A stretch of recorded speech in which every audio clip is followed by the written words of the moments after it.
Welcome to a deep dive, everybody. This time we're taking a look at medical records, and let me tell you, this stuff is way more interesting than it sounds. We've got some wild stuff to get into. I'm talking analyses of actual hospital records, legal opinions, even some dirt on these electronic systems we all love to hate. It's true. These records, we often kind of forget about them, but they can have huge implications from the legal side to patient safety, even how medical tech is changing. One thing that really jumped out for those hospital records, the errors. Missing signatures, gaps in the notes. Kind of scary, right? And the scary part is it's not just a one-off thing. You sent over that report, the one on the SGHX software, shows how a little software glitch can snowball into a huge mess. Oh, right. Like that thing with the diagnosis codes. If a doctor fills out the main diagnosis correctly, the system won't let them add a second one. Like it's fighting against the whole point of having a complete medical history. Exactly. So doctors, they have to use these vague terms. Might not seem like a big deal, but think about it. Years later, you've got a complex case, and key info about past treatments is just gone because of a software quirk. It just shows how these systems need to be built with real-world medicine in mind, you know? It's like they care more about data entry than, actual people. Huh. Speaking of priorities, that whole signature thing is wild. You've got legal analyses showing how a missing John Hancock can make or break a case. Absolutely. If a signature's missing, especially on those big consent forms, it's a legal minefield.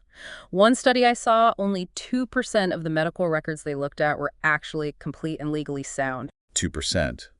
Yikes. Makes you think twice about those times you rush to the ER, barely thinking straight, let alone reading every line before you sign. Exactly. That's when informed consent, which is a must legally and ethically, gets really tricky. It's a tough one, and not just in emergencies either. This report mentions blanket consent, which sounds super shady. What is that exactly? So blanket consent, it's using these generic forms for tons of procedures. Problem is, they don't actually lay out the specific risks for each case. Big no-no ethically. People are calling it out because it totally undermines a patient's right to make a truly informed choice about their own body. So less about actual understanding, more about checking boxes. Sadly, yeah. And this report suggests these blanket consents. They often go hand in hand with another iffy practice doctor signing off on stuff they weren't even involved in. Oh, man. Talk about a recipe for disaster. That just throws informed consent right out the window. There was that plastic surgery case you highlighted. The patient wasn't told about all the risks. Felt like a turning point for how medical records are seen in court. Definitely. That case proved how crucial clear communication is between doctors and patients.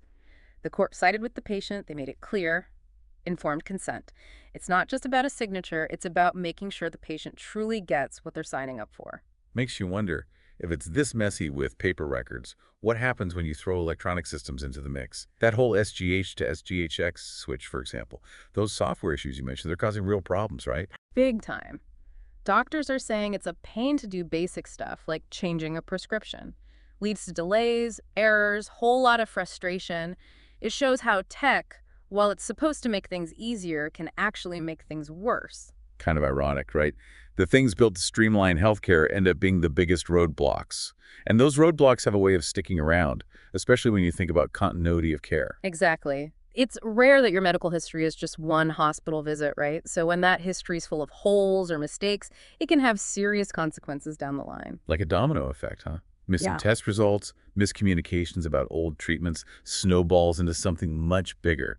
Suddenly, these records, they're not just static documents anymore. They're part of this larger story, always changing. Exactly. And it's a story that unfolds over a lifetime. That's where this continuity of care thing is so important.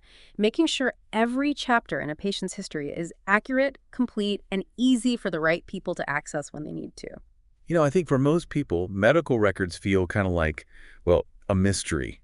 We know they're important, but actually understanding them, feeling like we can question them, it's like they're written in some secret code or something. I like that, the secret code analogy. And just like learning any new language, becoming fluent in medical records, it takes time. Oh. Understanding the terms, the legal stuff, even how they're used differently in different hospitals and clinics. Right.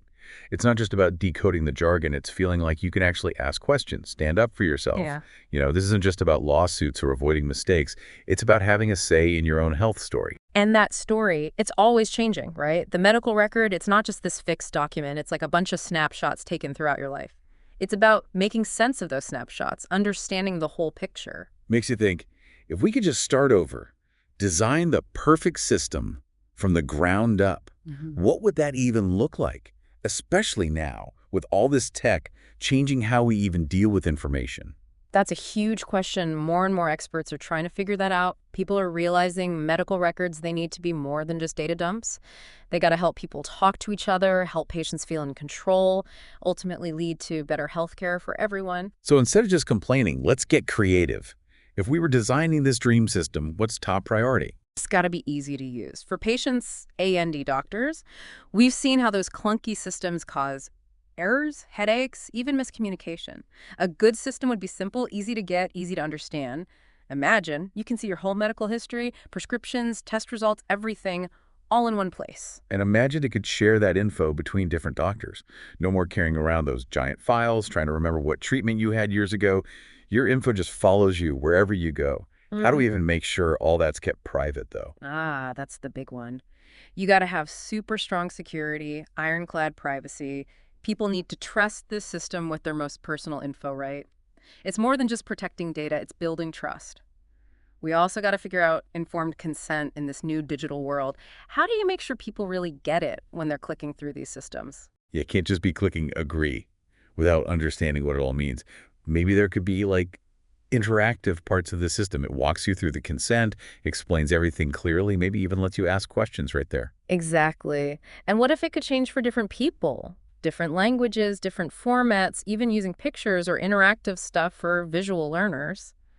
Tech gives us so many options to make medical info more accessible and engaging. It's about making people feel heard, understood, and empowered, like they're part of the process, not just a number. Exactly. That's a huge change from those old medical records, which just felt confusing and out of reach for most people. And thinking about these ideal systems, it brings up some big questions, doesn't it? Like, what's the real purpose of a medical record? Is it just for documentation and legal stuff? Or could it be something more? Maybe a tool for empowerment, connection, even healing? Those are some really deep questions, actually. Yeah, it does feel like something's got to change. Like we're about to see a totally new way of thinking about medical records. But you're right, even with the coolest tech, it comes down to people talking to people. Right. Tech should help doctors and patients connect better, not replace that connection entirely. So let's be practical for a sec. What's one thing people listening can do today to be smarter about their own records? Don't be afraid to ask questions. Anything you don't get in those records, ask. Doctor wants to run a test or do a treatment, ask them why. It's your health. So simple, but such good advice, like taking charge of the situation. Exactly. And if something feels off, speak up. Get a second opinion. You have the right to understand what's going on and make decisions about your own body. This has been a wild ride, seriously. We've gone from scary stats to dreaming about a future where medical records actually empower people. It has been a journey, hasn't it? And it's only going to get more interesting from here. As tech keeps changing, so will the way we handle our health info. So to wrap things up, what's the one thing you hope people listening will take away from all this? What's the most important thing about this whole medical records world? Remember, your medical record, it's not just forms and numbers. It's your story. It's about your experiences, your choices, your health. Own that story. Ask questions. Stay in the loop. And always, always stand up for yourself. Love it. That about wraps up our deep dive into the world of medical records. Thanks for exploring with us, everybody. And remember, knowledge is power.